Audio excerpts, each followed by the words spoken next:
Санкт-Петербург, 1910 год. Книга «Формы национального движения в современных государствах». Среди соавторов Алихан Бөкейханов. Его раздел «Киргизы».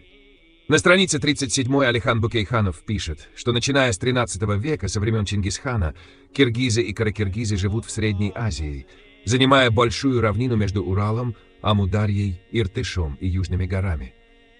Здесь, во избежание недоразумений, стоит пояснить. Алихан Бөкейханов вынужден употреблять экзоэтнонимы, принятые в царской России, такие как киргизы и каракиргизы, поскольку именно эти термины использовались в официальных документах и научных изданиях того времени. В сноске он специально разъясняет, под общим названием киргизы или киргиз-кайсаки в литературе объединялись тюркские родственные племена Усунь, Дулат, Канглы, Джалаир, Кыпчак, Найман, Конграт, Уак, Керей, Аргын и Алшин. Сами же эти народы называют себя казаками, а слово «кайсак» — это лишь искаженная форма слова «казак». Он также отмечает, что древнее тюркское племя кыргыз в литературе известно под названием каракиргиз или дикоменные киргизы. Именно так царская Россия называла народ кыргыз. И далее поясняет. Слово «киргиз», которым официальные бумаги, а вслед за ними и литература обозначали казаков, берет свое начало от названия этого племени.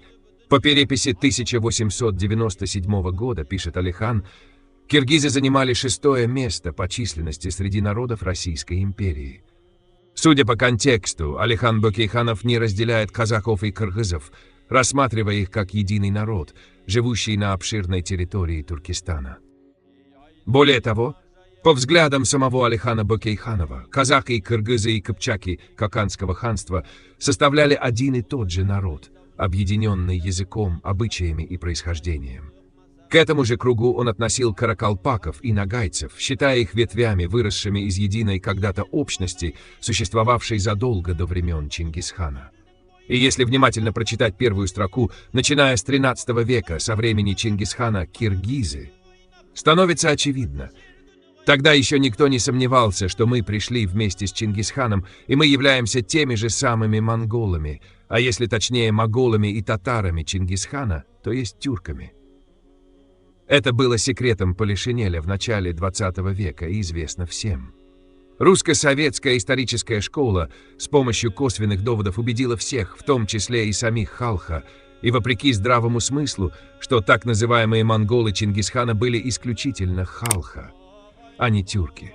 В период соперничества с Османской империей эта антитюркская теория устроила Россию и Европу.